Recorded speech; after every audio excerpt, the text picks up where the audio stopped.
ได้ไปหาเพราะว่าอยากงานที่ท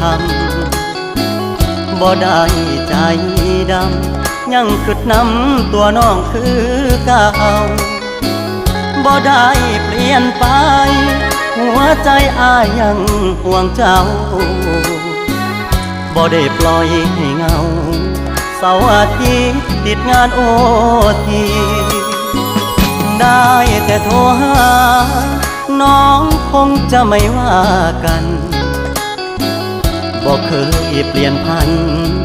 สัญญาหากมันคนดีบ่ได้กักมีกิ๊กบ่ได้หลีกสัญญาที่มีย้อนงานยุ่งอีหลีคนดีอย่าเครียดอายเด้อขอหาสุมือเจ้ามาคือน้อยใจเฮ็ดหยังหยุดงานวันวางจะเดินทางเพื่อไปพบเจออย่ามาสงสัยว่าอายมีใครแทนเธอ